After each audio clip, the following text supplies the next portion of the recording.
It's crazy what the Grok image creator, I just put it in there, it does that. I'm like, yeah, that's pretty good. It's good enough.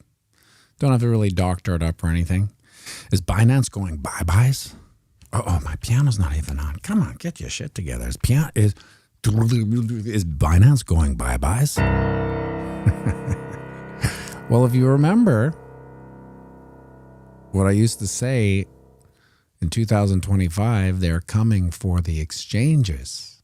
So this is not really a big surprise to me now. I think it'll probably survive for now, but they're coming for the exchanges because we're dealing with the worst kid in the playground you've ever met. I've met these before.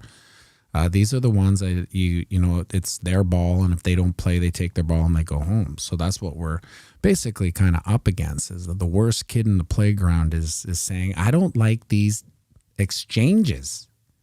Well, they've been here long before you know, institutions came. I know. That's why I hate them even more. Well, I mean, this is where most of the liquidity is. I know. And that's why I hate it even the mostest. Just. So I would like to get rid of them. It's sweet. Well, we can't get rid of them though. I mean, it would the pain. I don't care what these people feel. I want the exchanges.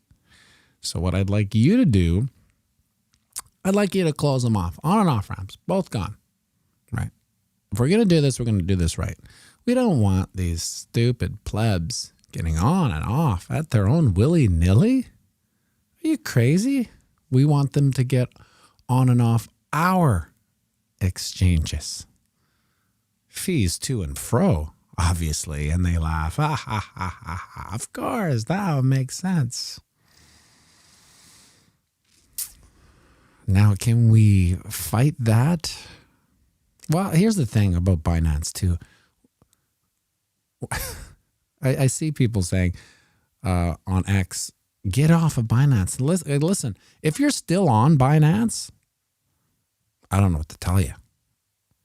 Now, I would assume maybe if you're still on Binance, you're like stage one Bitcoiner, in the sense that you know almost less than nothing, so to speak. I don't know anyone on Binance, but like in Canada, we can't even get on Binance. And so maybe that's the thing. But at the end of the day, who's got their Bitcoin on Binance? Who's got their Bitcoin on an exchange? Like, I don't have to say it on this channel because I'm pretty sure everybody understands what the hell's going on. But the people that have their Bitcoin on exchanges, well, what are you doing? It's crazy to me. But, you know, do you think that when they come to play in this game, like I said, this type of money that's coming in doesn't come for some, it comes for all, like all of it. And then the people, let's call them, you know, retail. I use that term loosely because it's not really retail. Like, it's the old schoolers, like the people watching this, the people that will watch this. These are the old school Bitcoiners. We are the rounding edge that they can't really deal with and don't care, right? But the exchanges, you know, ETFs, perfect. Like, we'll get them to buy Bitcoin through us because they're just a bunch of stupid idiots anyway, right? They'll gladly buy it through us because we're trusted. We're their trusted third party. Never steer you wrong. All these dummies will buy it through us. We don't want them to get self-custody. There's enough of those dirty animals that are in self-custody, okay? Well, just let those dirty animals just have their Bitcoin. Who cares? Here's an idea. Oh, I don't like it when he has these ideas. They're always so dark. Well, how about this? We let those dirty animals have their cold storage, but then we make it impossible for them to redeem. And they laugh. Oh, you're such a wicked one. Gnome. Well, it's just an idea, just floating it out there. Why let anyone have anything? These cold storagists. Let them have their cold storage forever. And they laugh. Because eventually they'll have to redeem it somehow.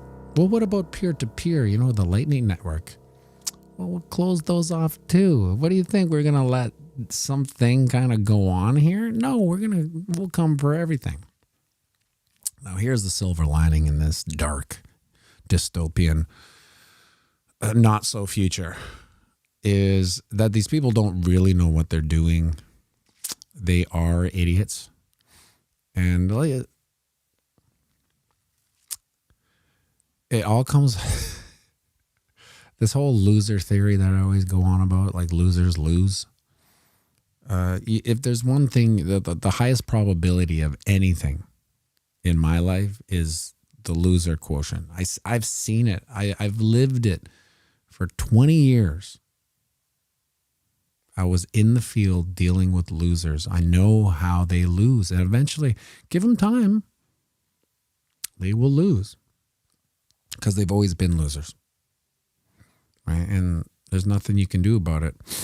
It's the good thing about losers is that, listen, they're tryhards and they got a lot of power and money behind them, but they're losers, and eventually they'll fail because they're easily corruptible and they'll make mistakes. Because when you're a normal person, you constantly second guess yourself, right? Am I doing this right? Did I dot on my I's, cross on my T's? I feel like I might have left something out. I should probably go back. Let's double check. That's what a normal person does. A loser starts thinking that their shit doesn't stink because they're surrounded by losers. And they just start breathing in each other's stank to the point where they think they're not losers anymore, but they are. And you can see this with the Epstein file. Like, take a look at some of the people that are in these files. Just looks alone, right? In the indoctrination system that we grew up in, we're always taught, or I was anyway, to don't judge a book by its cover. Quit judging a book by its cover, which is really rewiring our human instincts. Right? Don't judge a book by its cover. Because there has been, there's a reason why goblins and witches and trolls underneath the bridge always look the same. Because it's in our human DNA to judge the physiognomy of a facial structure, how people look. Stranger danger, like we talked about yesterday. But they try to beat it out of you. Don't judge a book. No, you have to judge a book by its cover, just for your own gut. Like, one thing that's kind of changed my life is wholeheartedly listening to my gut and intuition, because the system tries to get it out of you. Don't listen to your gut. Don't follow your heart or your intention. No. Just do what we say. We'll never do any harm to you. But how many times have you said to yourself, God, I knew it. I should have just listened to myself. How many times, like, the more you say that, you just have to resign to the fact that your intuition was always right. And sometimes the intuition is pretty callous. I think that comes from writing songs too and being a musician, because you have to have instant intuition. So to drag it back to the piano bar, here it goes about the piano bar again. The intuition that Kyle and I have to have in the moment is kind of crazy, right? But that's what builds the intuition. That's why I always follow my intuition in the day-to-day life. It's pretty tweaked now, depending on your profession or your hobby or your skill. If you practice intuition, it gets better, just like anything. You work out, you get stronger. Practice your intuition, it gets stronger to the point where it becomes undeniable. But so for instance, when you see these people in the Epstein files, they're all losers. because they're easily corruptible. So for instance, back in that 20 years in the field where I would go to parties, right? These after parties. And I'd get there and it was, I mean, the reason why I stopped and got out of it because it was all losers, right? To a certain degree, it is fun to party, right? But when you start realizing that the majority of these people partying are losers, right? If you just look around, what are these doctors and dentists and rich kids doing at 4 a.m.? Coke, right? And it's just annoying. And like I would see it. I would see like, these East Indian dentists in a room with a bunch of girls and Coke. And they'd be like, you want to come join us? I'd be like, hell to the naso, no. And I'd be out. It was an easy no. But you're dealing with a person like me. Now, if I was a huge loser back then, like one of the, so when the reason why the dentists and the doctors were the worst is that they leveraged their 20s. They were always losers, don't get me wrong, but then they went to university and spent 8 to 10 years becoming dentists or doctors. Now they're 30, still young. And, in Canada, you can get out of the gate at about $200K. And depending if you specialize, you're up to 500, 600, 700K. Even in a communist country, you can get that much. The government will pay you to do that. And so all of a sudden they've got some money. And with money, they can kind of buy some influence. And the easiest thing to buy is 18 to 20-year-old Coke whores, right? They're just lining up. You got a bag of Coke, they'll follow you anywhere, right? And so it tends to, those type of people tend to gravitate. So all of a sudden they're at a party. But you got to remember, these losers don't know how to behave at a party. So what happens is that you get these, like the bottle service. It was such a scam. We had these booths for bottle service.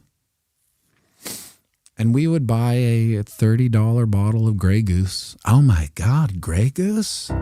That's high end. And we'd sell it for $300 to these dummies. They gladly pay it because it's the relative wealth of it, making 200 to 400, 500K, $300 bottle of, don't get me wrong, they are the cheapest mother effers you've ever met. But when it comes to optics, when a bottle girl waddles into a booth and there's a bunch of, we call them bottle rats, they're just the girls ready to drink all the booze, they're never going to start haggling. Meanwhile, they haggle everything in their day-to-day life, everything. But when it comes to the optics, they can't be seen haggling about a $300, even though they know, like, they're not stupid. $300? I can go to the LC and get it for $30. This is crazy. Okay, I'll take it, right? Because that's their currency in the social network of this bar. Without it, they're gone. They wouldn't even get in, right? The only reason they got in is because they bought a booth. So had they not bought a booth, like, they're losers. So they would have to stay in line, right? But they buy a booth. They pre-register. Who's pre-registering a bar? The losers are. And then they start thinking that these girls like them, right? Just like, so keep in mind the Epstein thing, right? They start thinking that these pretty girls, which they can't get due to their own physiognomy. So these girls recognize stranger danger of these creeps, like, because you never see, like, I had buddies who were, handsome men. They're never in the bottle, like, they're laughing. They're never in the bottle booths, okay? Because they don't have to, right? Their physiognomy is attracting. There's not stranger danger. But the stranger the danger, the more they have to buy shit for these girls to cool their engines. It's like, no, we're not dangerous. In fact, they were. A lot of them, I know a couple that lost their license because what? They were feeding them illegal prescriptions. I mean, it's wild, right? It's wild, and so that's why I say they'll always lose. So, for instance, it was it's kind of a buddy, if you could call it that. Like I never saw them outside of the bar, but I was nice enough to them when they were around. So I knew most of E-Money.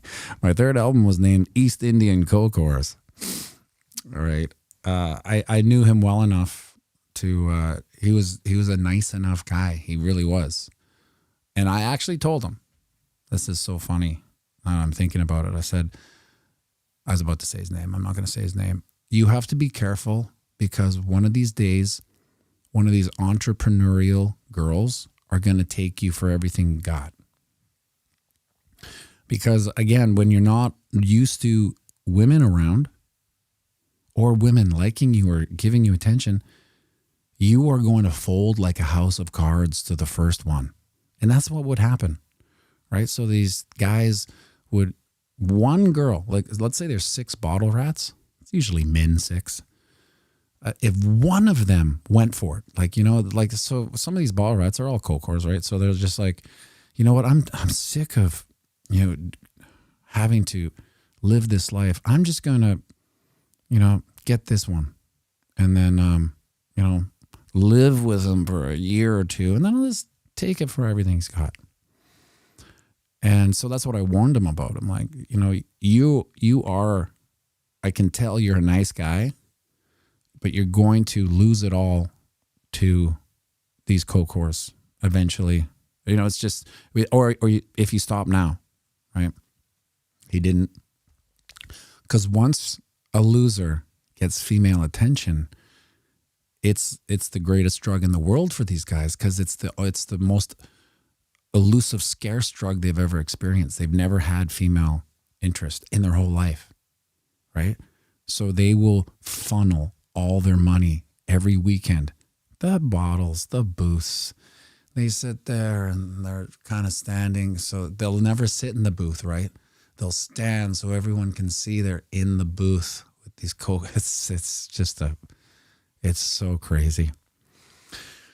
And so what happened to said guy? Well, he became a drug addict because you can only fly close to the sun so many times till you get burned. So when he would have these, cold cores over at his house, he would end up doing it. They all would end up doing it, but because they're, professionals, doctors, dentists, they got a hold on it, right? They can control it.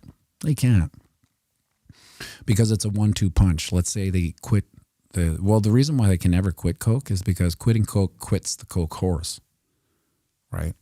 And so they don't care if they're coke whores. They're pretty girls. They're the prettiest girls they've ever seen, right? So they'll pay anything to keep them. So they can't quit.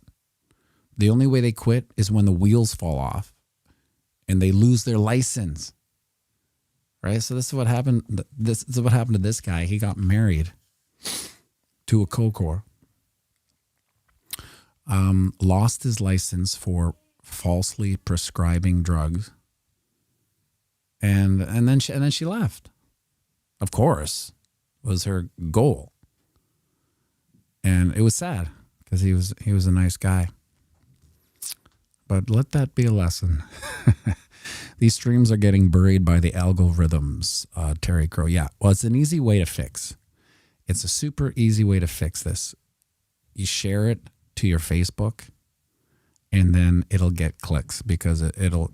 If people click it, that's all they really care. Who clicks it?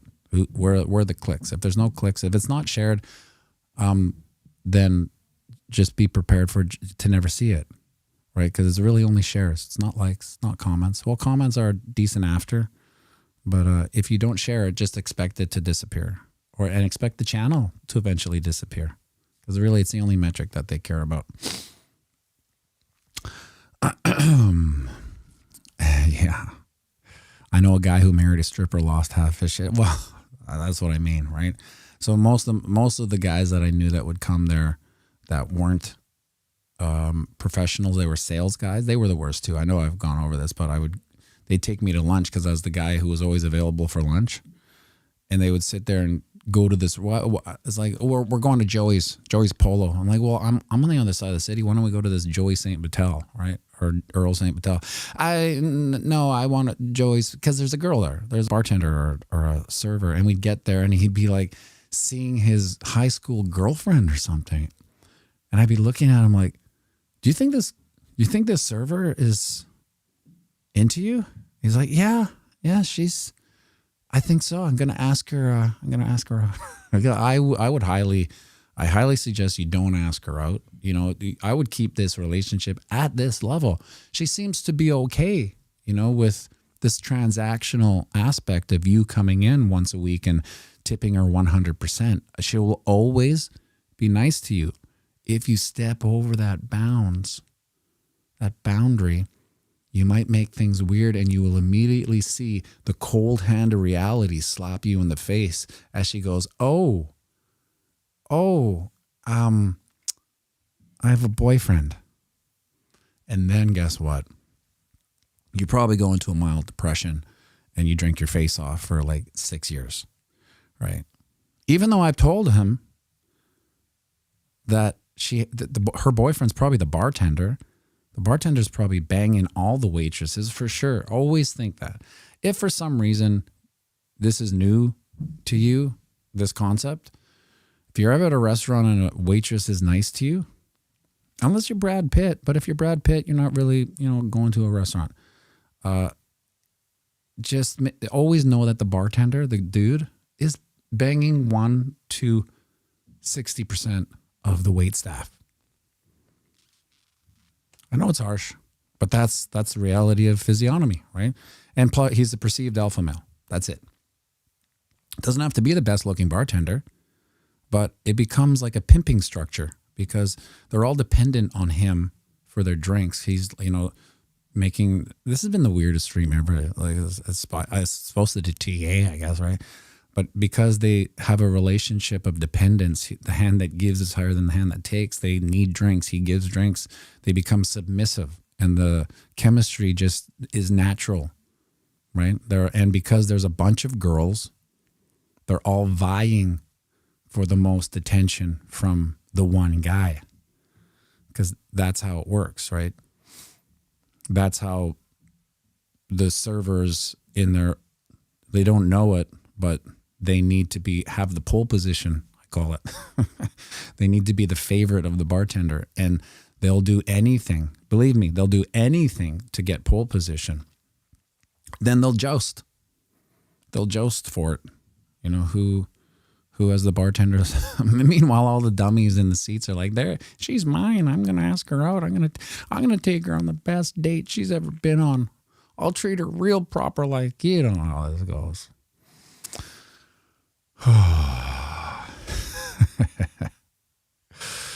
Now, back to Binance. It is the humble opinion of this piano that they will attempt to, let's do a forensic on Binance. What happened in 2023 or 2024? They put him in jail.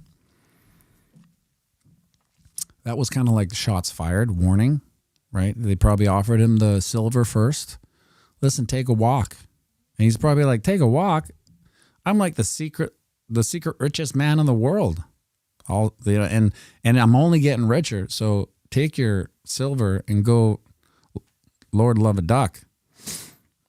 And then they're like, okay, well, I guess we'll give you the lead then. In this case, it's the bars. Puts him in jail for 4 months. Who cares, right? Instills his wife. His wife. I don't know. We'll put my wife as the old interim CEO of this company, and I'll just do it from jail, like every other organized crime syndicate. The boss goes to jail. He just runs it from jail. Anyway, he's the biggest, and just like anything, we'll find out in the future if this is true or not by the way it goes down. He'll probably get, the next one will be a sweetheart deal where he backdoors an institution or the government or whatever, or the government just comes in and commandeers it, right? And we don't really know unless you're some sort of corporate gumshoe that can figure out how these things work, but it'll just slowly be taken over. But then again, the best way to do it is to, Lord love a duck, if you have Bitcoin on an exchange, get it off. I mean, nobody has Bitcoin on an exchange and is not thinking, I got to get it off. I got to get it off the exchange, right? We all know you have to do it. Do it today. It's not hard. Get yourself a cold card. Oh, wait a second. You can't get a cold card. Get yourself you can't get that. It's a scary thing. I still use the ledger, and it breaks my don't trust verify, right? Because I don't know if it doesn't have a corporate gumshoe backdoor. How would I know, right? You'd have to be at a different pay level that's higher than mine to do it. We have lost this bear flag, the flag of this bear flag. We tried to get up and over it. Look at that. What was it yesterday? 73. Oh, yeah. I was trying to start this thing, and I don't know if I can cold turkey it, but I'm going to try to raw dog life without social media for the next little while. Because I think, it's become like a monkey on my back of sorts, the way drinking was, the way any type of vice was. Like and plus the time. It's like I want to free up that time to do things that are more meaningful than just looking at my Plato's wall, for, I don't know, gratification. I don't even know what it is. You get to the point, like, have you ever caught yourself, on your iPad or whatever, like there's a voice in your head saying, oh, enough. Okay, stop. This is stupid. Enough. But you keep on doing it. It's like you're kind of hypnotized. You're kind of locked in it. And it's kind of like when you're smoking, back in the day, if you were a smoker and you're trying to quit, your mind would say, okay, you should probably quit. This is stupid. What are you doing? Right?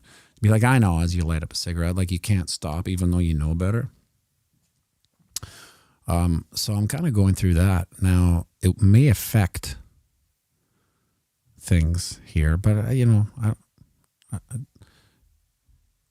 take care of yourself, and before you, when the things fall from the airplane, put it on yourself before you put it on other people. So I'm going to try to do that. It's going to be hard. It may be the toughest vice to break, because just like when you quit drinking and you become sober, you have a lot of time. That's the biggest challenge. Bear market pianomattyb study of descent into madness. Oh, speaking of that, I had a real wild thought, because I was on the texting back with the one kind of Bitcoin friend I have in this city, and he made a bet, because I said I can see 29K coming in. I have it here. I think 29K. Yeah, bought it on the market 29K. And then I thought, he's like, he disagrees, right? Which is fine. I don't want to be right, believe me. Do I really want it to go to 29K? Yeah, kind of I do, right? But at this point, it's like, let's go all the way down or back up. Like, so let's just move this party along, even though we know it doesn't go that way. We have the summer bummer, which is going to kill us. But this is my new theory of max pain.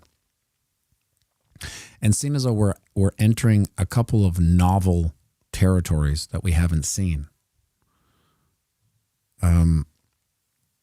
what if the 2025 bull run, because of institutional adoption, corruption, manipulation, retardation, infighting, you can see it now, right? Everyone's it's like the Quentin Tarantino Spider-Man. Yeah, everyone's.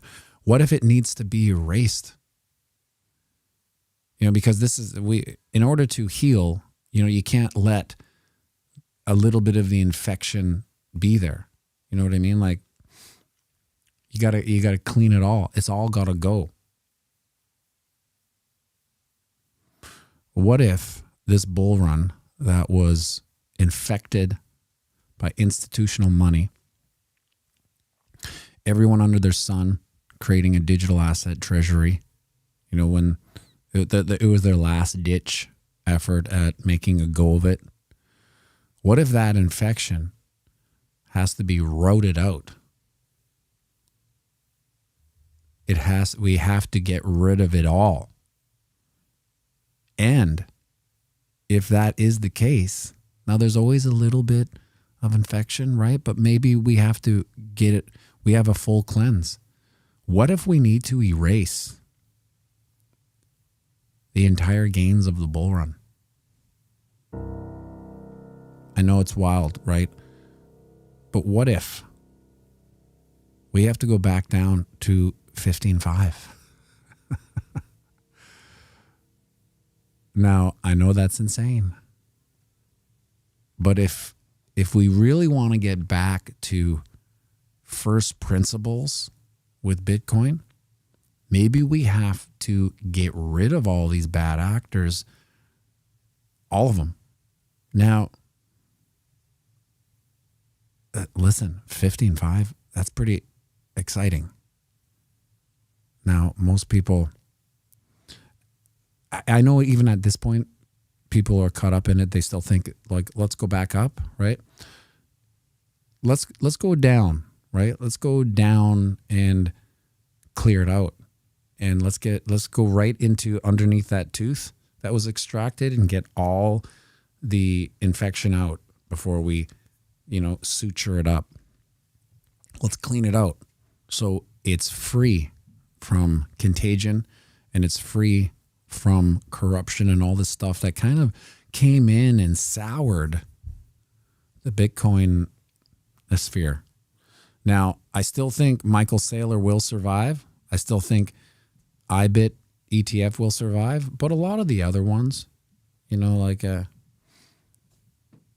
don't know, the Japanese hotel one, I don't really know or care about a lot of them. I just know that it's a last ditch effort of survival, just to keep relevant before they inevitably go to business. Like I know there's remember that guy? There's Adam Livingston or something. He's on X. I used to watch him because I thought he had a great delivery.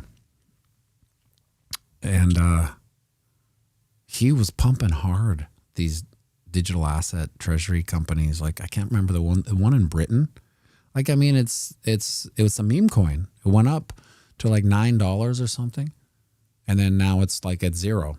Like, so he's still got a massive channel. He's got massive views, massive likes, massive shares. And he basically fed his community to the wolves. It's at zero, right? So like that one's gone. All those ones are gone. That will have to be, that's part of the infection. And then at 15.5, maybe, just maybe, it awakens the retail that has been asleep this entire bull run. Make sure you like and subscribe.